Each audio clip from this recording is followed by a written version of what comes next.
بسم الله الرحمن الرحيم. سلام الله عليكم ورحمة الله تعالى وبركاته. halkani waa janalka aan YouTube-ka aynu ku leenahay ee National TV. daawada haddii aad hore inoola joogin lagu soo biro janalka subscribe inoo saar intaasina waa codsi. markana waxaad ku soo dhawaataan wararkii ugu dambeeyay ee Soomaaliya. madaxweynaha maamulka Hirshabelle Cali Guudlaabe Xuseen iyo ku-xigeenkiisa Yuusuf Dabageed oo ka shiraya doorashada amniga ee beledweyne. qodobkaasi oo faahfaahsan ayaa daawan doontaan. gudoomiyaha gobolka Hiiraan Cali Jeete oo hor istaagay doorashada beledweyne wuxuu doonayaa in dad gaar ah loo xiro isagoo la saftay Yuusuf Dabageed kana hor yimid Cali Guudlaabe Xuseen. uga soo shacbaxaya ayaan idinla wadaagaya haddii Rabweyne laga helo wararkii ugu dambeeyay ee doorashada kuraasta taala beledweyne, iyadoo suurtagal ay tahay in gacanka hadal halkaasi ka dhaco. iyana waan idiin soo baahinaya iyo Fahad Yaasiin oo ka hortagay loolan soo wajahay damaciisa gudoomiye ku-xigeenka baarlamaanka federaalka. qodobada iyo qodobadii nagu soo kordho ayaad barnaamij wareedkayaga inta aan ku guda jirno ku daawan doontaan. balse waxaan kaa codsanayaa haddii aad hore inoola joogin inaad nagu soo biirtid muuqaalkana like oo share garee si uu u gaaro saaxiibo fara badan. intaasina waa codsiye. qaybta hoose ee commentiga aragtidaada qurxoon inoogu dhaaf waa inoo muhiim. markana waxaad ku soo dhawaataan qodobadii aad hordhaca aad ku daawateen oo intaasi ka faahfaahsan.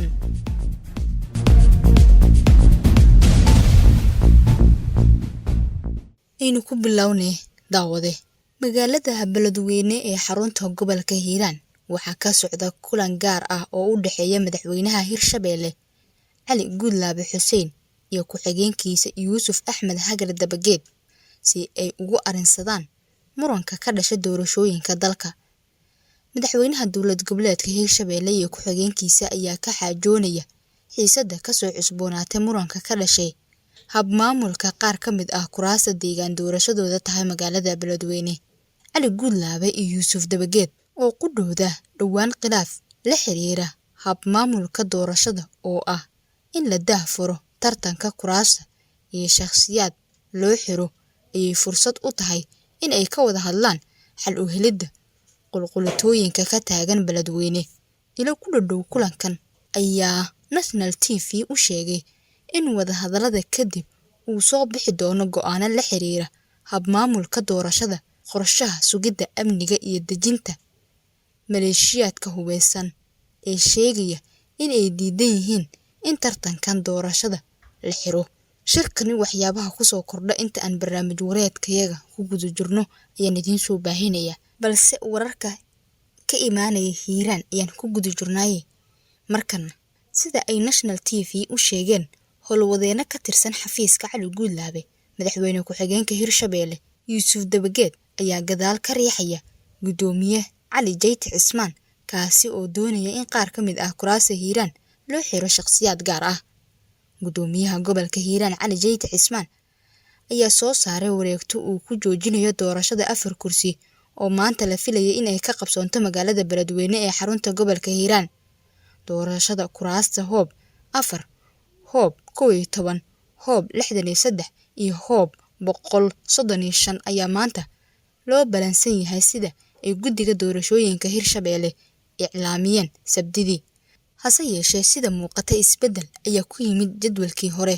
xalay xilli dambe guddiga doorashooyinka Hirshabelle waxa ay baahiyeen in la diiwaan geliyo guddiga xulista ergada iyo musharaxiinta u tartamaysa kuraasta Hoob 4 oo uu horey ugu fadhiyay xildhibaan Maxamed Xasan Ibraahim. guddigu waxa ay sheegeen in kursigan doorashadiisa dhacayso maanta oo ah 14 bisha Maaj isla sanadkan, halka aan 3 kale la soo hadal qaadin. waxaana markaasi wixii ka dambeeyay la faafiyay warqad uu doorashooyinka ku joojinayo Cali Jeete Cismaan.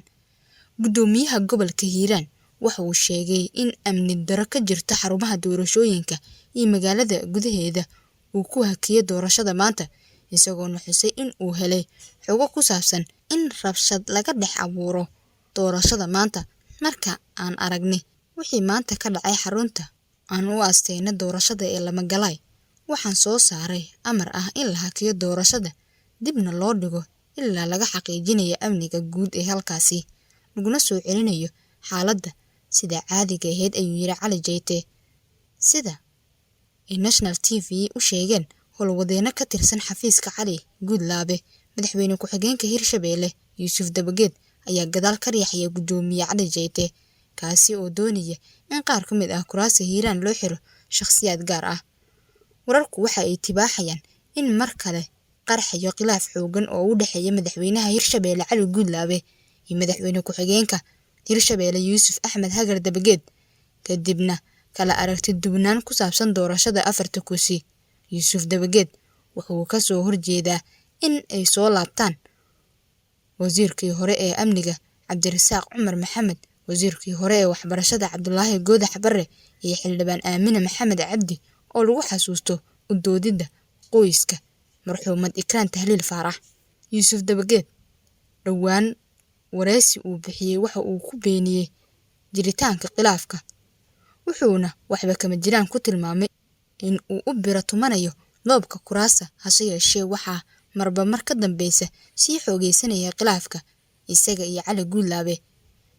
Madaxweyne ku-xigeenka Hirshabelle Yuusuf Dabageed wuxuu hore u sheegay in kuraasta taalo beledweyne ay kaliya ku soo bixi doonaan shakhsiyaad uu isagu ogol yahay, taasi oo hore loogu fasirtay in uu hor istaagi doono xubnaha mucaaradka ku ah Maxamed Cabdilaahi Farmaajo iyo Fahad Yaasiin. Wararka naga soo gaaraya gobolka Hiiraan ayaa sheegaya in haatan kulan u dhexeeya madaxweynaha Hirshabelle iyo ku-xigeenkiisa uu ka socdo magaalada beledweyne, kaasi oo looga hadlayo xiisadda ka taagan magaaladaasi.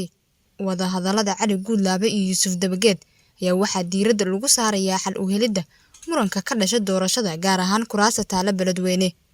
Ilo ku dhow kulankan ayaa inoo sheegay in labadan nin ay ka wada xaajoonayaan hab maamulka kuraasta la isku hayo si xal looga gaaro dhamaystirka doorashooyinka beledweyne. Sidoo kale madaxweynaha Hirshabelle iyo ku-xigeenkiisa ayaa isla meel dhigi doona xal u helidda khilaafka ka dhex qarxay ee ka dhashay in tartanka la daahfuro ama kuraasta in loo xiro dad gaar ah, taasi oo xaalad cusub ka abuurtay magaalada beledweyne.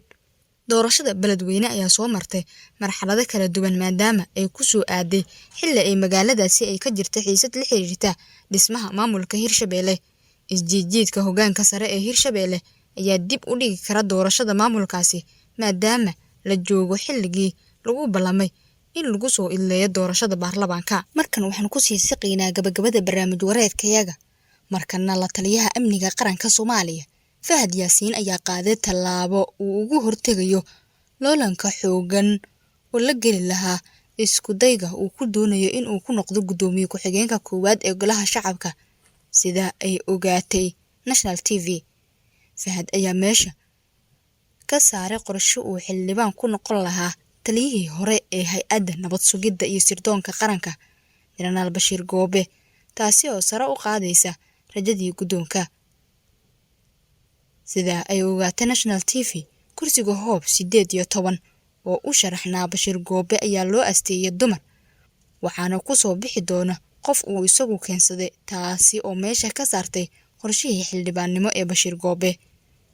Sida ay ogaatay National TV, in kursigan loo asteeyay dumar ayaa waxaa kaalin xoogan ku lahaa oo dadaal badani ku bixiyay Fahad si aanu Bashiir u soo gelin golaha shacabka. Talaabadani ayaa ka dhigan in Bashiir Goobe aana soo geli doonin golaha shacabka, isla markaana aan isku sharaxaynin xil gudoomiye ku-xigeenka koowaad oo uu Fahad aad ugu baqayo Bashiir Goobe in uu isu soo sharaxo haddii uu xildhibaan noqdo. Si kastaba, in meesha laga saaro Bashiir Goobe kama dhigna in Fahad uu si sahlan ku qaadan doono kursigan, balse waxa uu iska leexinayaa uun mid ka mid ah caqabadaha badan ee ku gadaaman isku daygiisa. Loolanka kursiga gudoomiye ku-xigeenka koowaad ayaa ah mid xoogan oo ay ku loolami doonaan dhinacyo kala duwan, waa ayna saadaasha koowaad ee kooxda Farmaajo ku tijaabinayaan isku daygooda dib ugu soo laabashada xukunka. Haddii kooxda Farmaajo iyo Fahad looga adkaado kursigan, waxa ay ka dhiganaan doontaa ama ay ka dhigan tahay in rajadoodii xilka madaxweynaha ay aad u yar tahay, halka guul ay ka gaaraan ay saadaal wanaagsan siinayso. Isku daygan oo kale ayaa guul dareystay sanadkii 2017 markii Faarax Sheekh Cabdulqaadir oo saaxiib la ahaa madaxweyne Xasan Sheekh Maxamuud looga adkaaday doorashadii gudoomiye ku-xigeenka koowaad, taasi oo muujinaysa in Xasan Sheekh aynu dib u soo laabanaynin, sidaasina ay wax u dhaceen. Ugu dambeyntii, aad baan kaaga mahadcelinayaa daawashada muuqaalkan. Haddii aad nagu cusub tahay, nagu soo biir oo channelka subscribe noo saar, muuqaalkana like garee oo share garee si aan u helno saaxiib sidaada oo kale u qalbi wanaagsan. Mahadsanid. qaybta hoose ee commentiga aragtidaada qurxoon inoogu dhaaf, iyana waa inoo muhiim. balse daawada inta laga gaarayo muuqaalkan kiisa xiga, Rabbi idinkii nabadgeliyo.